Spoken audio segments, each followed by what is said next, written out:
Welcome to the fourth quarter and full year 2025 Phillips 66 earnings conference call.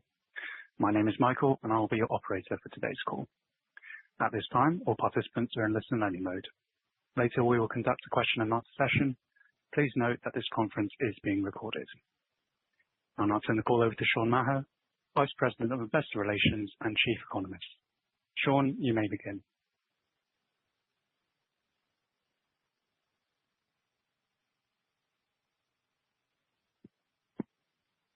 Today's call will include Mark Lashier, Chairman and CEO, Kevin Mitchell, CFO, Don Baldridge, Midstream and Chemicals, Rich Harbison, Refining, and Brian Mandell, Marketing and Commercial. Today's presentation can be found on the Investor Relations section of the Phillips 66 website, along with supplemental financial and operating information. Slide 2 contains our safe harbor statement. We will be making forward-looking statements during today's call. Actual results may differ materially from today's comments. Factors that could cause actual results to differ are included here as well as in our SEC filings. With that, I'll turn the call over to Mark. Thank you, Sean. Welcome, everyone, to our fourth quarter earnings call. We delivered strong financial and operating results, reflecting our continued focus on world-class operations. Our disciplined approach to improving refining performance has delivered high utilization rates, record clean product yields, and enhanced flexibility. In midstream, we achieved another quarter of record NGL transportation and fractionation volumes driven by our Coastal Bend and Dos Picos II expansions. More importantly, our team remains focused on continuous improvement. We're lowering our cost structure and increasing reliability so that we can maximize profitability in any market environment. Moving to slide 4, safe, reliable operations coupled with disciplined investment generates compelling shareholder returns. Safety is foundational. I'm pleased to report that 2025 was our best year ever for safety performance. I'm very proud of our employees for their commitment to safety. I would like to congratulate them on a job well done. In 2025, we optimized our portfolio through multiple strategic actions. We acquired the remaining 50% interest in the WRB joint venture, sold a 65% interest in the Germany and Austria retail marketing business, and idled the Los Angeles refinery. We also improved our competitive position in midstream with the acquisition of Coastal Bend and expansion of Dos Picos II. The strong operating results are a reflection of a concerted multi-year plan, and we're not done yet. In refining, we're targeting adjusted controllable cost per barrel to be approximately $5.50 on an annual basis by the end of 2027. We've also streamlined our business to focus on the areas where we have a competitive advantage. As an example, our acquisition of the remaining 50% interest in WRB increased our exposure to Canadian heavy crude differentials by 40%. These differentials have widened by approximately $4 a barrel since the announcement of the acquisition. Phillips 66 assets are well positioned to capture opportunities in markets across the value chain. Combining operating excellence, our integrated portfolio, and our disciplined capital allocation mindset will continue to deliver shareholder returns across commodity cycles. Last quarter, Rich discussed the progress and future of refining. This quarter, Don will share more about our plans in midstream. Thanks, Mark. In midstream, we've built an asset base that offers flexibility and reliability for our customers.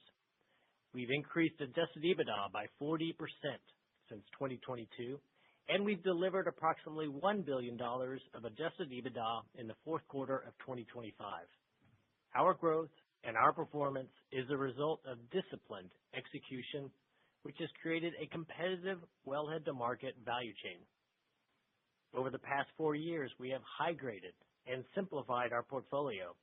We bought in PSXP and DCP, and we expanded the Sweeny Hub. Additionally, our recent Pinnacle and Coastal Bend acquisitions are performing above expectations, both operationally and financially, improving our acquisition multiple by about a half a turn. We intend to deliver increasing returns, improve customer service, and enhance reliability. Moving to slide 6. The platform that we have developed has paved the way to growth opportunities that provide line of sight to a run rate adjusted EBITDA of approximately $4.5 billion by year-end 2027. We anticipate adding a gas plant about every 12 to 18 months due to our attractive footprint in the Permian Basin. For example, we commissioned the Dos Picos II gas plant in 2025, and we announced the Iron Mesa gas plant, which is expected to be in service in early 2027. These plant volumes support our NGL growth. We completed the first phase of our Coastal Bend pipeline expansion, and we are bringing online incremental capacity of 125,000 barrels a day in late 2026.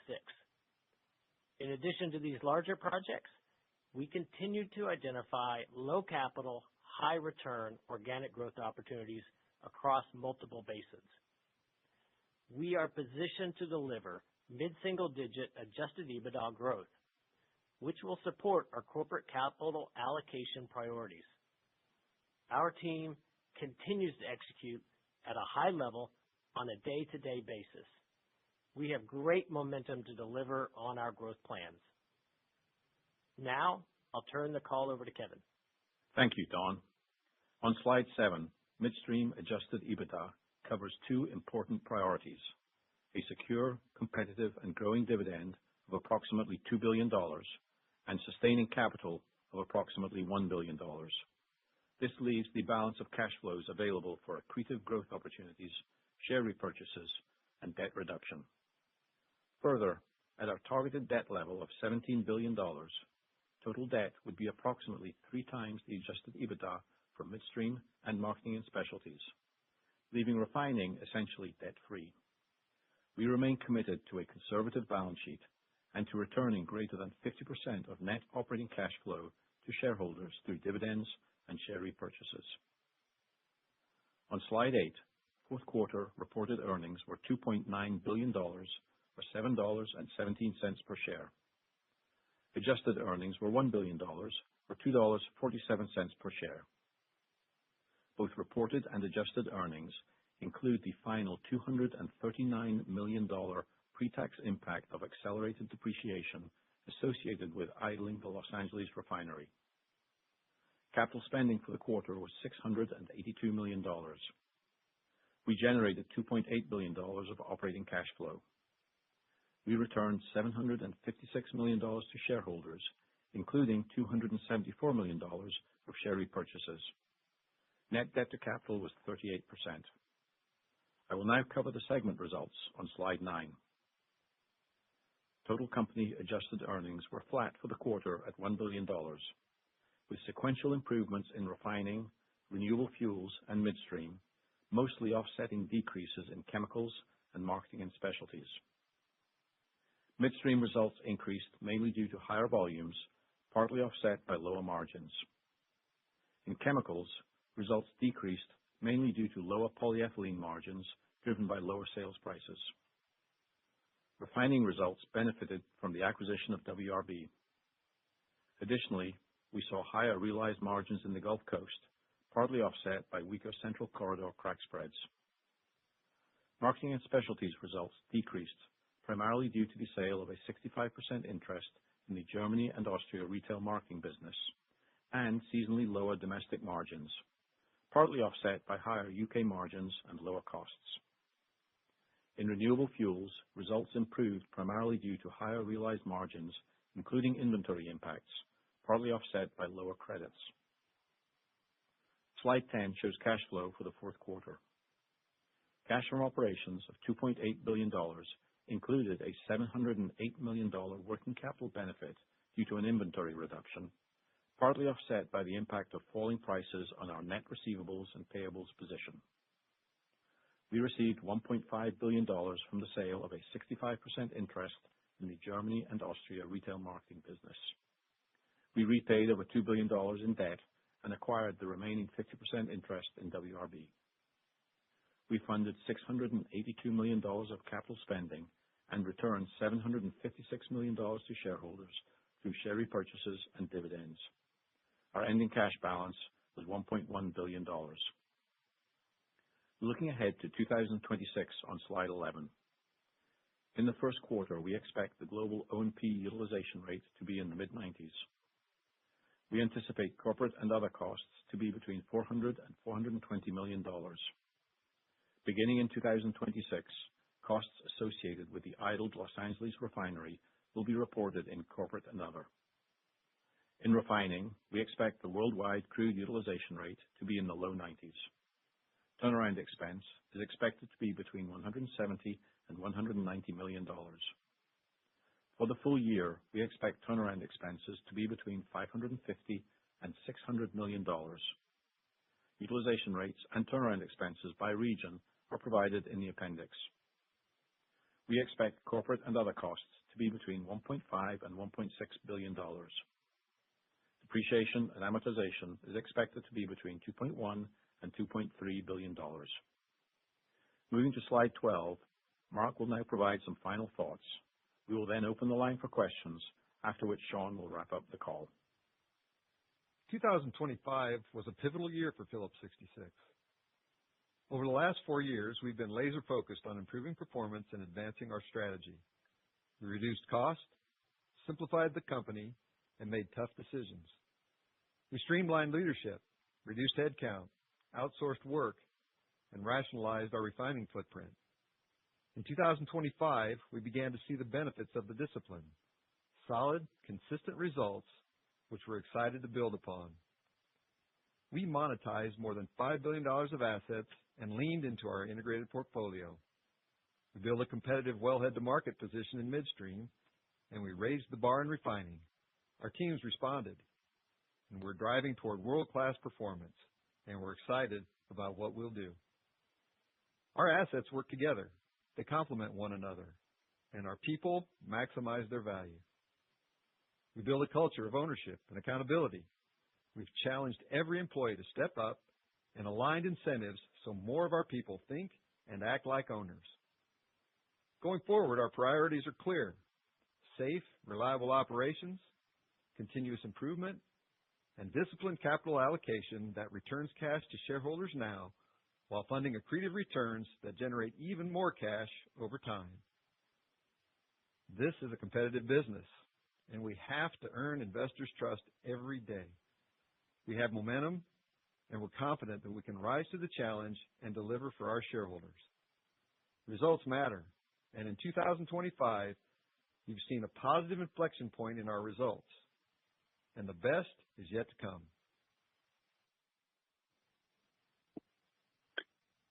Thank you, Mark. We will now begin the question and answer session. As we open the call for questions, as a courtesy for all participants, please limit yourself to one question and one follow-up. If you have a question, please press star, then one on your touch-tone phone. If you wish to be removed from the queue, please press star, then two.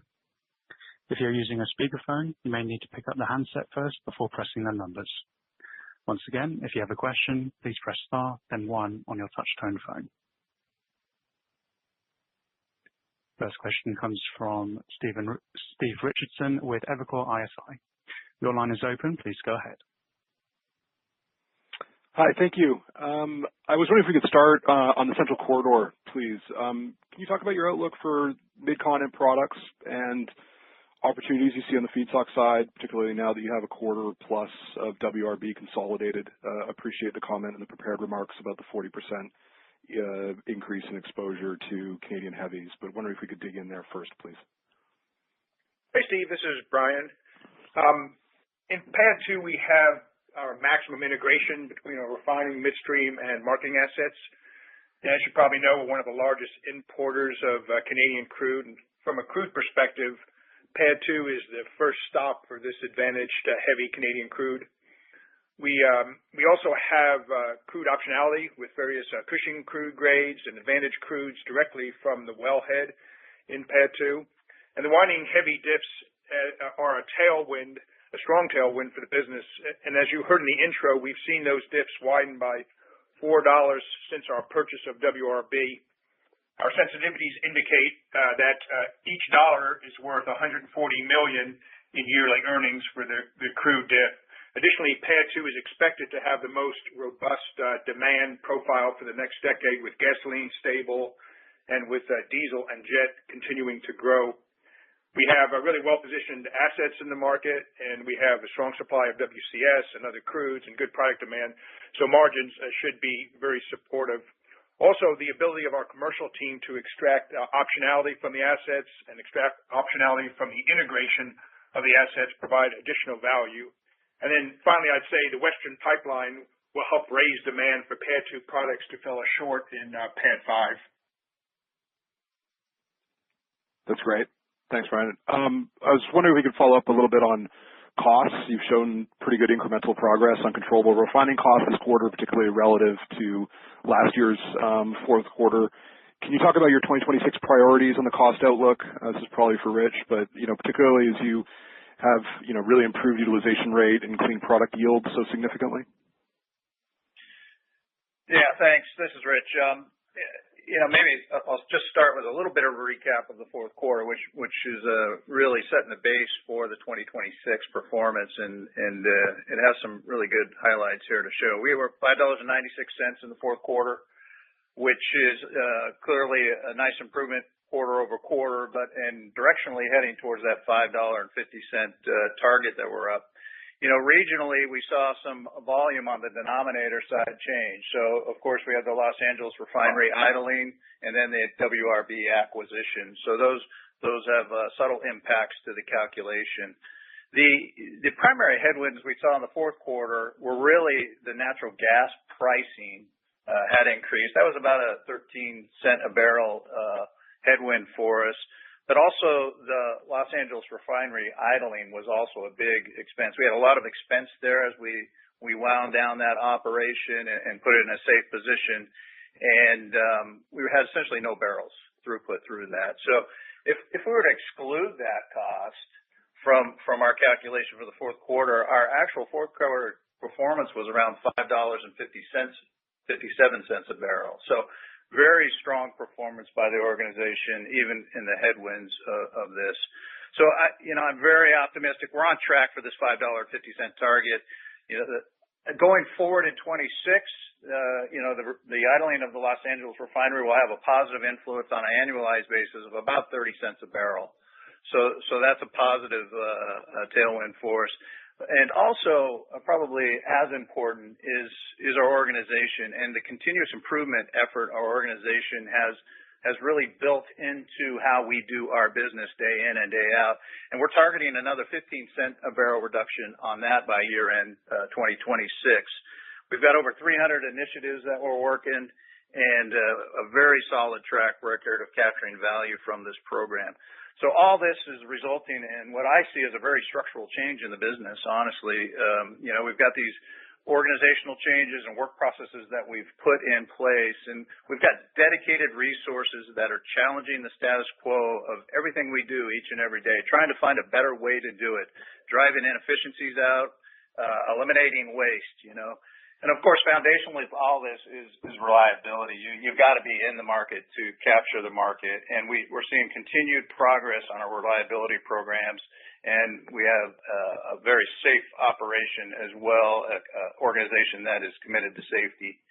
So we're making great progress. I'm very excited about it. I think the cost profile is heading the right direction, and we're not done yet. That's great. Thanks very much.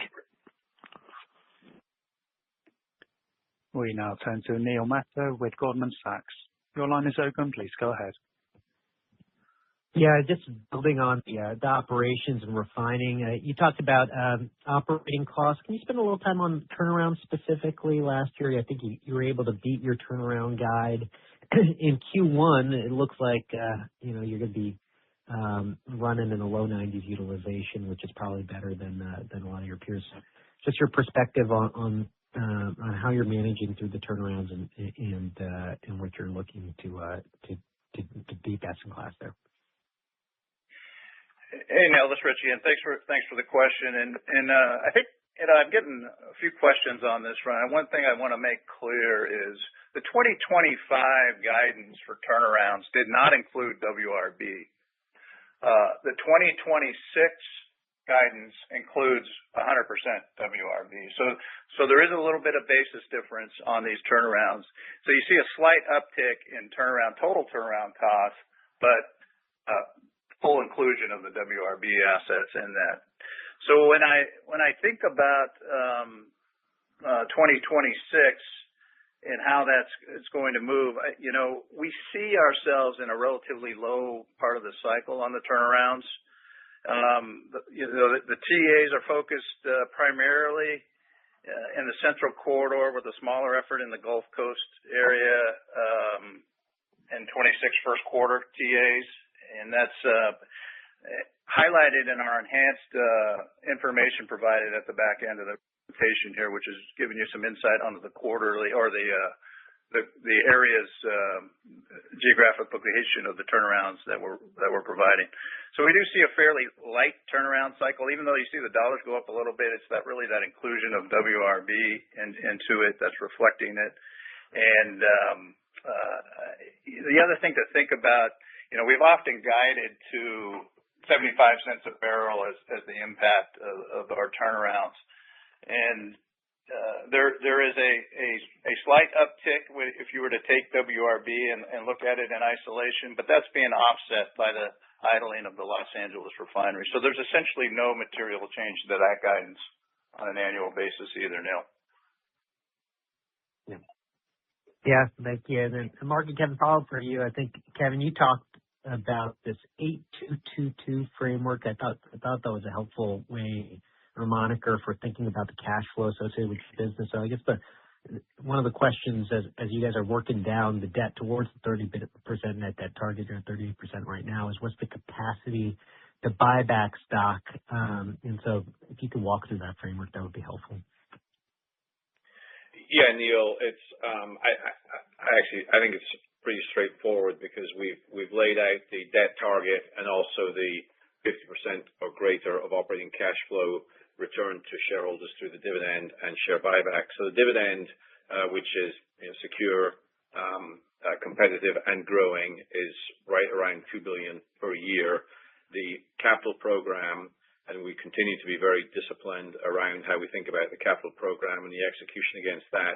We put the capital budget $2.4 billion, so that's the second of the twos, so slightly over $2 billion. And then the balance is available for debt reduction and buybacks. And so when you think about an $8 billion operating cash flow, then that means there's just shy of $4 billion available for debt reduction and buybacks, and it would split approximately equally between the two, slightly weighted towards share buybacks if you think about that 50% calculation. And of course, you can change if the operating cash flow it will be what it is, and it can flex up or down from that level. But the framework is there and in place, and so we think that we should be able to reduce debt by somewhere in the order of $1.5 billion per year for the next 2 years, and that's excluding any additional flexibility we have with any asset dispositions that we have not baked into our plan. We have not communicated any targets around that, but we continue to work through the portfolio and options we have to monetize non-core, non-strategic assets that may be worth more to others than to us. Thanks, Kev. We now turn to Doug Leggett with Wolfe Research. Your line is open. Please go ahead. Thank you. Good morning, everybody. Mark, I'm sure you want to probably pass this off to one of the operations guys, but I'm afraid I want to ask the obvious question about spreads, about Venezuela, about WCS, and so on. And I guess my question is quite simple. What's the actual dynamic that's going on in the Gulf Coast from Phillips' perspective? Are you seeing physical barrels beyond the sequestered cargoes that were obviously taken to begin with? And are they competitive? And what I'm really trying to understand is the market overreacting here? Because WCS normally widens in the wintertime, and we haven't really seen a ton of physical barrels show up yet. So we're trying to figure out, what the market is pricing in here, if it's, if everybody, is competing for these barrels at the same time, including places like India and so on. Any color you could offer on your experience would be appreciated. And I've got a follow-up on operations, please. Yeah, Doug. Hey, thanks for the question. Yes, we're getting a lot of interest in the impact of Venezuelan crude, and certainly we welcome the advent of more crude into the system. We've got the flexibility, as you know, to process Venezuelan crude. In fact, I think we've publicly stated we can process about 250,000 barrels a day. And if you look at that as a percentage of our total crude processing capacity, I think we're more heavily weighted, more opportunity there than our peers. And so we're quite interested in being able to do that. And ultimately, we do think that there is an impact on WCS spreads. And there are cargoes of Venezuelan crude coming into the U.S. Even before Maduro was removed, there were cargoes coming in, and we participated in that from time to time when the economics dictated it. And as you know, we're going to look at the economics. We're going to run our models and see if it makes sense to process it or not. But we've got the capacity there. We don't have to spend a dime to get there, and we're ready to go. So I'll let Brian dig into the numbers a little more. Well, of course, I agree with everything Mark said. We were buying Venezuelan crude prior to Maduro. We're buying Venezuelan crude now. Taking it to our refineries. But even if the Venezuelan crude doesn't come to our refineries, it hits the global market, it's going to impact heavy crude differentials. And on WCS, if you take a look at WCF's 2025 differentials versus this year's actuals and forward curve, we're $3.50 weaker in 2026 this year. So the market is a forward market. It's looking at barrels coming on, and it's processing and thinking about what the differential should be, not just for Venezuelan crude, but for all crudes. And I would say, as Mark said, we look at relative crude values. So when we're thinking about crudes, whether we bring in Venezuelan crude or some other crude, we're thinking about the cost of the crude type, the value of the products the crude makes, transportation costs, the specific refinery that the crude's going to. And we have a lot of flexibility about what crudes we can run in all our refineries. We also have a strong commercial organization, and that allows us to redo the crude slate, pretty quickly as the market dictates. So that's also a help. But, I would also, one other final point that I haven't heard people talk about, which is the heavy naphtha. And as more heavy naphtha is sent to the U.S. Gulf Coast for blending Venezuelan crudes, it's likely to be a benefit to the gasoline margins, particularly when we're moving into gasoline season. Yeah, I appreciate the answers, guys. Maybe just a clarification very quickly. I'm trying to understand if it's the physical market is driven the widening or the expectation of the physical market, or is this paper markets, bidding it out in the future, but the physical hasn't shown up yet? I'm trying to understand if it's already happening or if this is more speculative that's driving the gap out that we've seen around what is normally a winter spread on WCS. I would say both. It's the barrels are coming into the market, both in the domestic market, foreign markets, and it's the expectation of continued barrels into the markets. Okay, thank you. My quick follow-up, Mark, is just on your comments about refinery utilization. Obviously, reliability was under the spotlight for quite a while. You guys have stepped up there, and I think Neil already observed that in his question. My question is simply, when we think about your run rate going forward, what would you have us think about the range of utilization? It's obviously moved up. What should we think about as the go-forward sustainable utilization rate? Yeah, I'll let Rich tackle that. He's got some good metrics there. Okay, so utilization. Obviously we've been focused on enhancing our reliability in our programs that underlie that continued long utilization. So utilization is really two things in my mind. One is the equipment has to be available to run, and then the market needs to be there. So the market will be what it'll be. But when it comes to our ability to run, we're seeing some really good progress with these reliability programs. So much so we've actually even looked at our capacities as an organization and did some noodling on it, and we've concluded the fact that we've had some structural changes in 4 of our refineries, and you're going to see us release some increased capacities, and maybe even in the supplemental data on the presentation.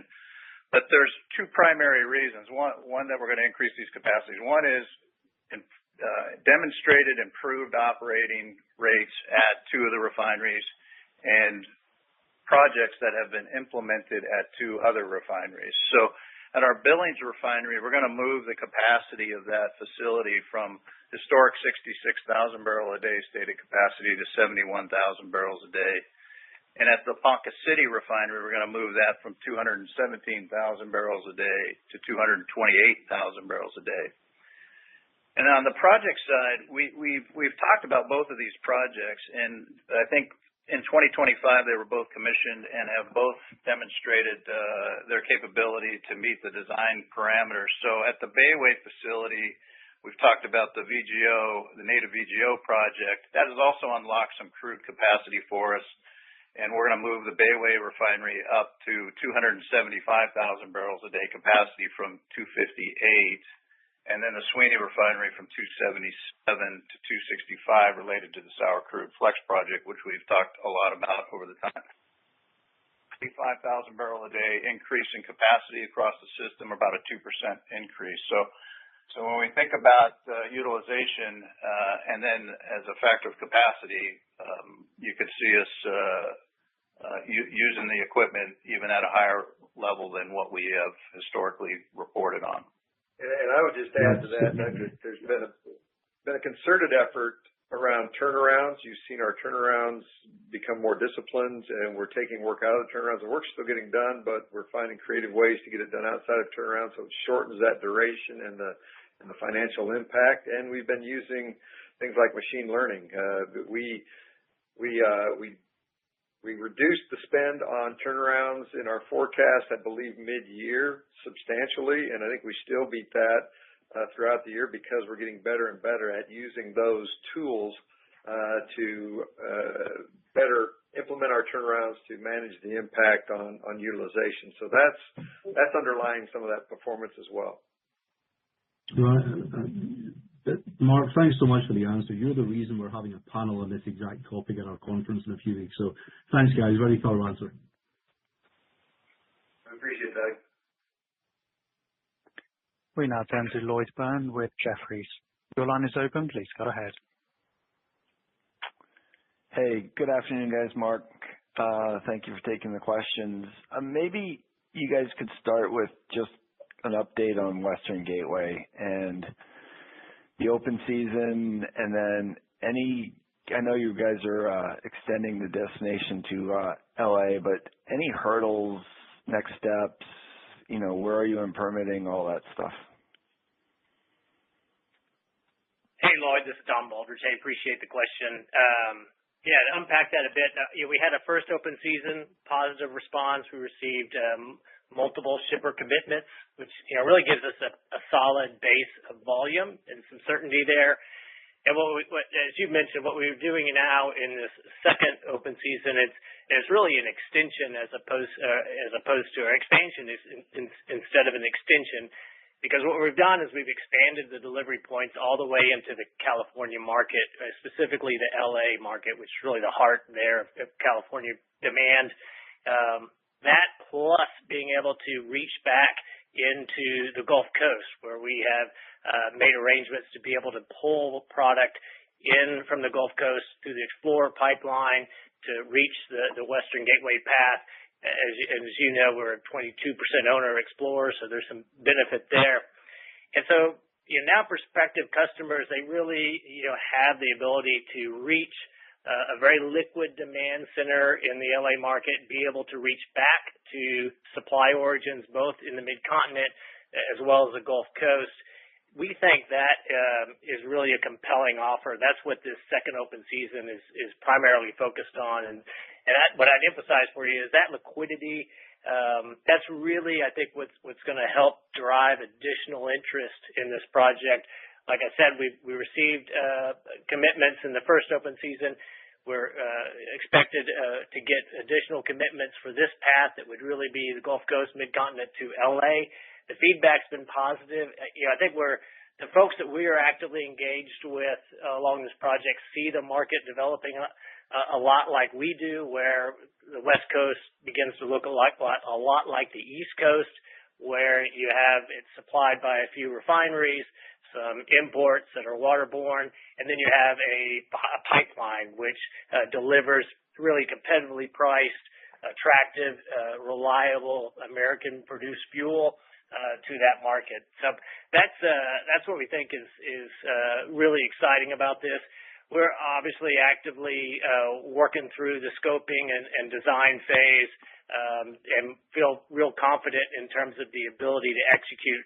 It's really right now securing third-party supply commitments with the right contract terms and such to give us the right returns to be able to execute the project. That's great. And the support from the state's been pretty good? Yes. I mean, from my experience, this is one of a unique project, and I've been in the pipeline business for most of my career, but to have the amount of support from regulatory folks, elected folks, both state and federal, this one is a first to have that type of just kind of unilateral support and understanding for this type of project. The design, the capacity, the timing, all of it makes a lot of sense to most of the folks that we talk to. That's awesome. Thank you, Don. And a quick follow-up, I think, to maybe Steve's question. Clean product yields have been really strong, and just the sustainability of that, the catalyst optimization, and then whether Central Corridor will help with respect to those yields going forward. Yeah, this is Rich. Thanks. It's been a real focus for us. We just talked a little bit about utilization and capacity, and that's really focused on the front end, the crude side of the business. The utilization and clean product yields component of that is a continued now focus for us, and we've taken time to evaluate every key unit that we have in our system. And we're using the discipline that we used for the crude unit utilization part of the business and applying that discipline now to all the downstream units that we have.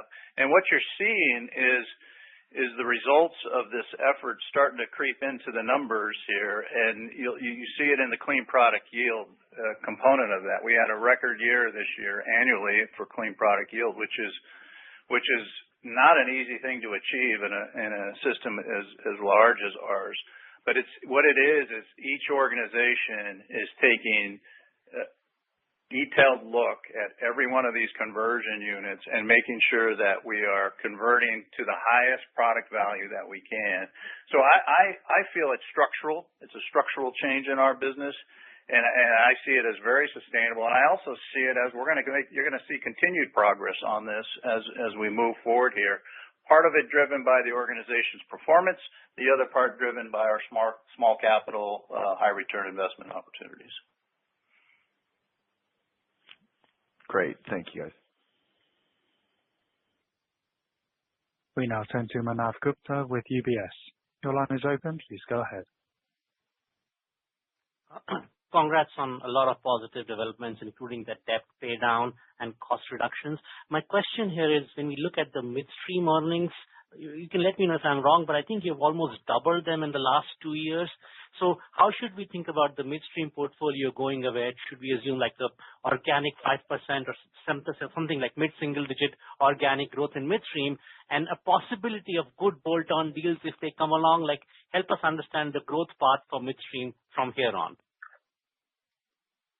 Yeah, Manav, this is Mark. You're absolutely right. You've seen that kind of growth in our earnings. There have been a number of things that historically have factored into that, certainly organic, but I think really the big upside has been the inorganic things that we acquired that opened up a larger organic playing field. So you've seen that with those Pecos, you've seen that with Coastal Bend, and we'll continue to look for opportunities like that, but the current focus to get us to that 4.5 is organic opportunities, and Don can walk you through what that looks like going forward.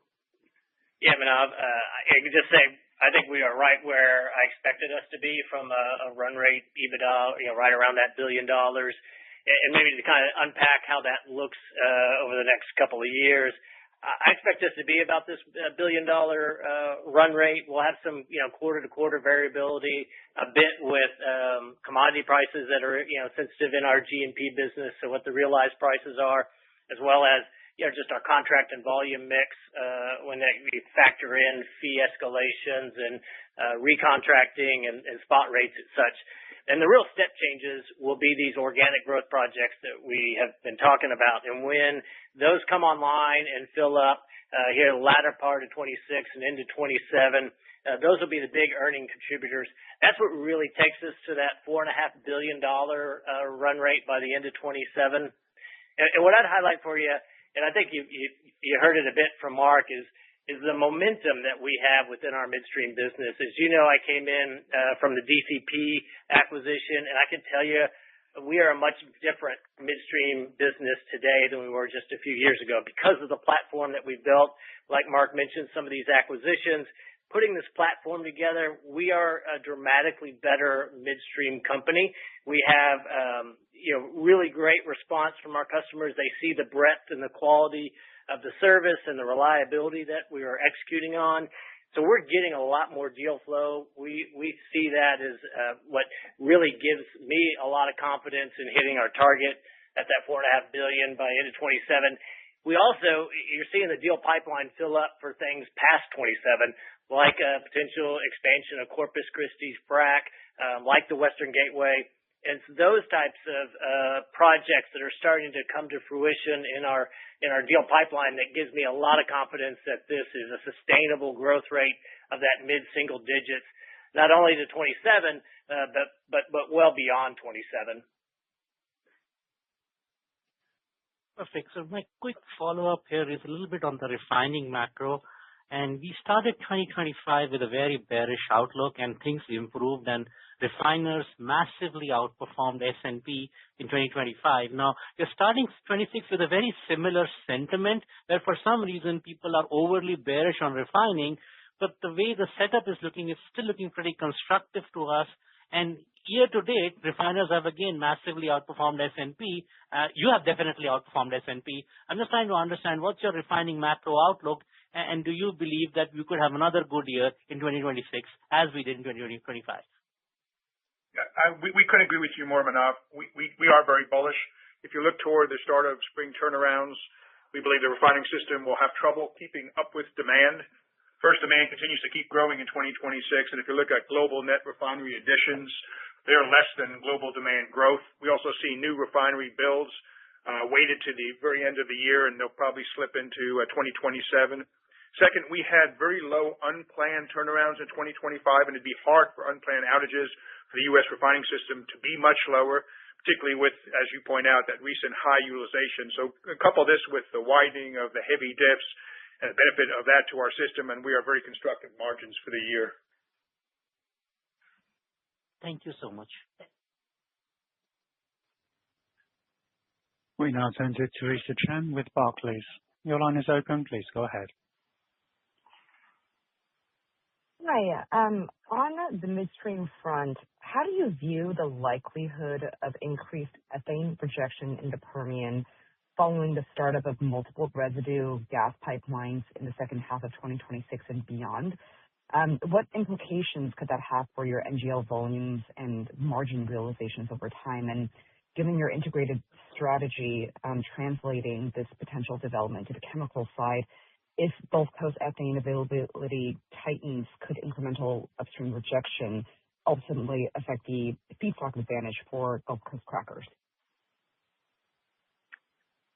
Hi, Teresa. This is Don. I think our view on when you think about the dynamics in the Permian with more gas pipelines coming on, our view is that the ethane will have to continue to get priced so that sufficient recoveries are there to feed the demand in the Gulf Coast. And so we don't see a material change in rejection recovery in the Permian with the new gas pipelines coming on. Obviously, we, through our CP Chem ownership, we've got some big demand coming on from an ethane standpoint as we turn on the Golden Triangle project in 2027 when it really starts commissioning and has that flow. And so I think we see this as continuing to balance out. As gas prices rally, you might see some ethane obviously price with that, so it stays in recovery. But that's pretty much how I see it. Thank you. We now turn to Paul Cheng with Scotiabank. Your line is open. Please go ahead. Hey, guys. Good morning. I think this is the first one, maybe it's for Mark. You guys have done a lot in improving your refining operation.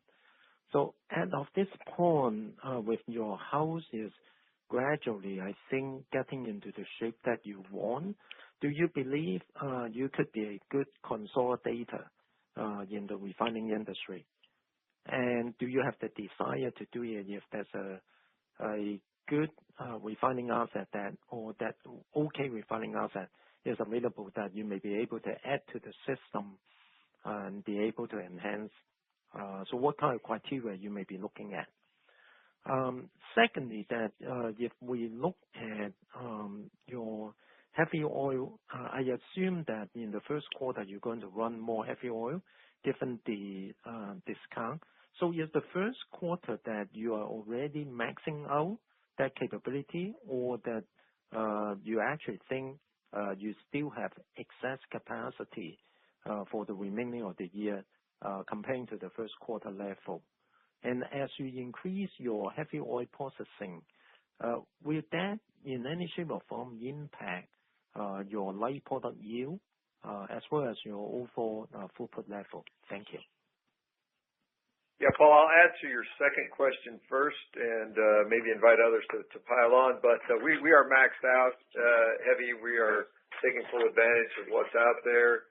And of course, there is a impact on clean product yield. And so we recognize that, and it's beneficial to the economics, or we wouldn't be shifting that direction. On your first question, the improving refining operational performance, thank you for recognizing that. It's true. And I would say that what you're seeing and what you saw in 25, and we'll build on that momentum in 26, the precursors to that were set in motion almost 4 years ago. And we've been very diligent, and the results also reflect the momentum that we have, because we're not just waking up today and thinking about what we can do tomorrow. These things have been building and building over the last 4 years. And so there's much more to come, much more to do, much more to accomplish. And could M&A take a role in that? Certainly, we've shown that for the right value creation opportunity, like we saw with WRB, we would add to our refining capabilities.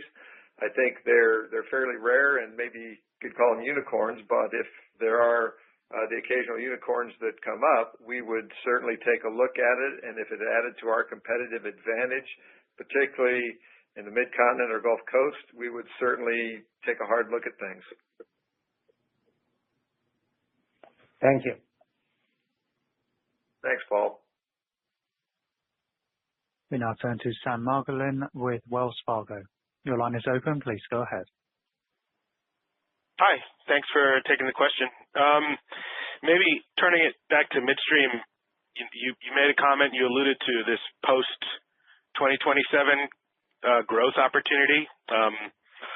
And, we have the 2027 EBITDA target out there, but it does seem just like underpinned by fundamental trends, GORs, and underlying production and efficiency trends. There is going to be a tail to your midstream growth opportunity. And really the question is how you are going to frame that on the spending side.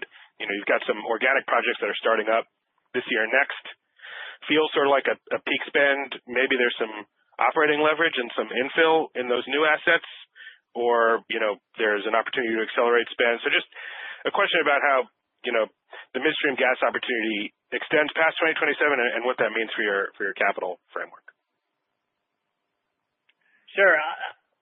The way I think about that, we've built this platform that has this, now I think an organic opportunity flywheel that continues to bring additional opportunities that are low capital, high return, being able to add incremental volumes to our system.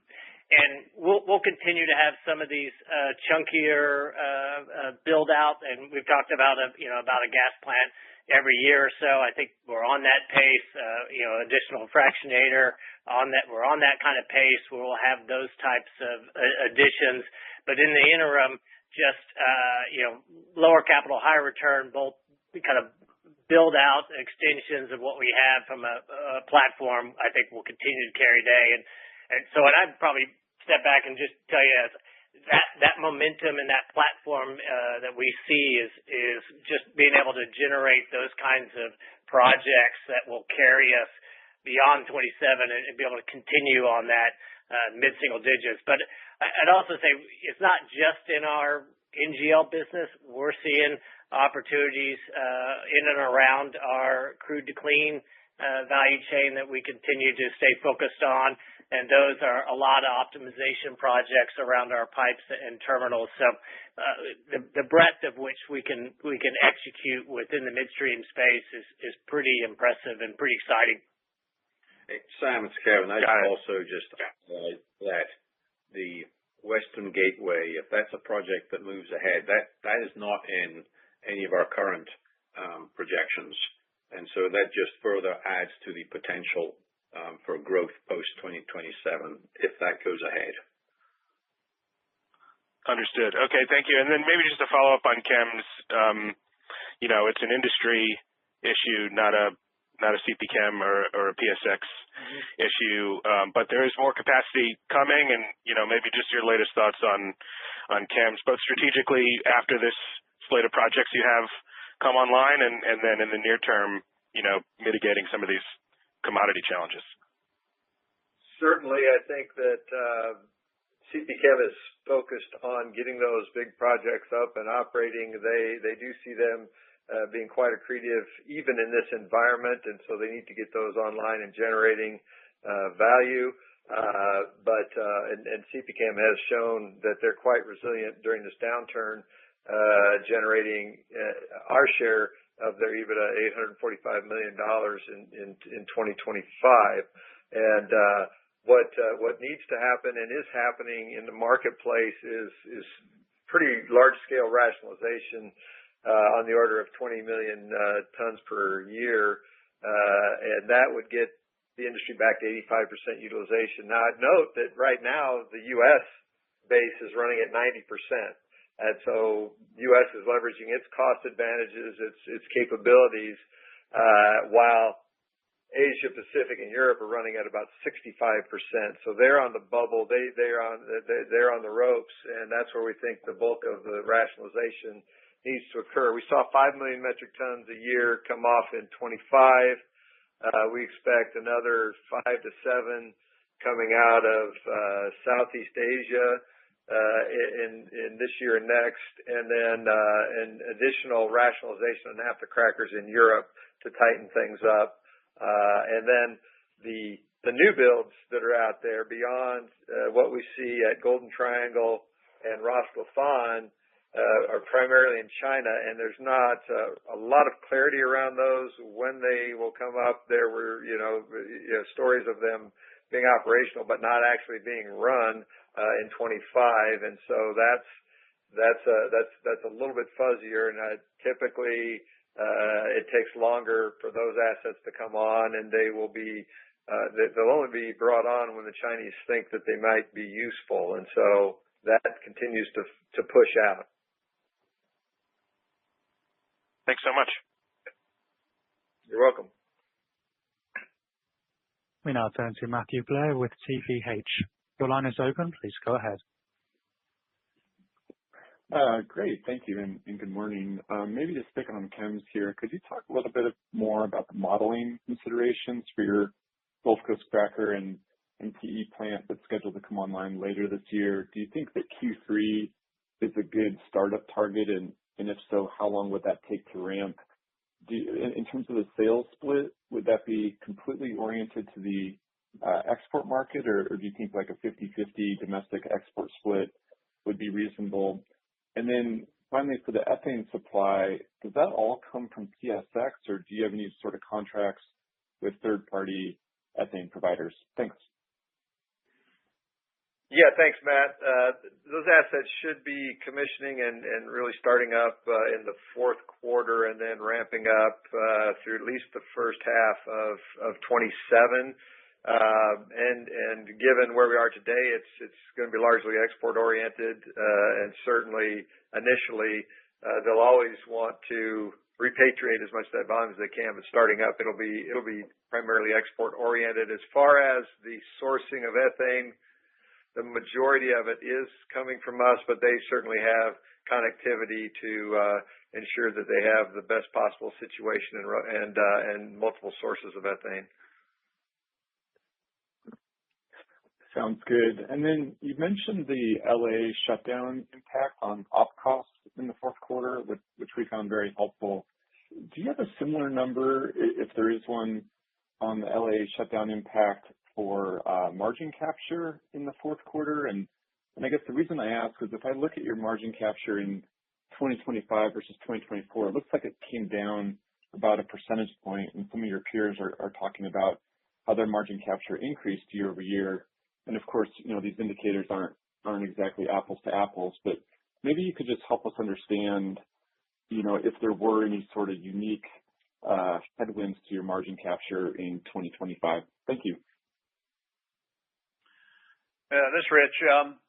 Los Angeles Refinery, when we step back and look at it, when we're making the decision here to the fate of the asset and the operation, it was very clear to us on two things. One, the cost to produce was very high, and the materiality of the earnings was very low, if not negative, in a number of cases. So, and the outlook on capital recapitalization of the asset was also very, very high. So, when I think about it, it is not material to the earnings side of the business, the shutdown. And the market capture on an overall system basis, if you think about it, it was a 135,000 barrel a day facility and a 2 million barrel a day operation. So it was not extraordinarily material either on the overall system. So I would say non-material on market capture and non-material on earnings. Got it. Thank you. We now turn to Jason Gabelman with TD Cowen. Your line is open. Please go ahead. Yeah, hey. Most of my questions have been answered, but maybe if I could just touch on the midstream guidance, because it sounded like the ramp up from the new projects wouldn't really hit until the second half of this year.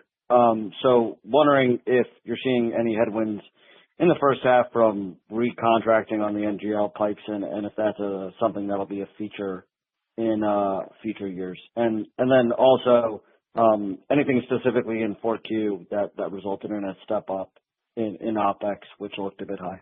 Thanks. Hey, Jason. Yeah, on the in terms of the first half of this year, I think we're going to see ourselves pretty close and pretty flat on that $1 billion quarter run rate. I think that's pretty well set. That factors in, like you mentioned, some contract renewals. It factors in contract fee escalations are all in there. So I think that will stay fairly steady, and you'll see the uptick really when we start filling in some of these organic growth projects. And in terms of OpEx for the fourth quarter, that's really just sort of timing and seasonality. I think if you look at us over multiple quarters and years, we've spent a lot of time talking about extracting cost out of the refining business, and some of those successes have blended over into the midstream because the team there has also been able to grab some efficiencies through the scale that we've built and be able to leverage what we have at Phillips in total. And so we're seeing I think a healthy operating discipline there from a cost standpoint. But there's obviously some seasonality and some quarter-to-quarter timing, but really pleased with the performance from an operations standpoint. All right. I'll leave it there. Thanks. This concludes the question and answer session. I'll now turn the call back over to Sean Maher for closing comments. Thank you all for your interest in Phillips 66. If you have any questions or feedback after today's call, please feel free to reach out to Kirk or myself.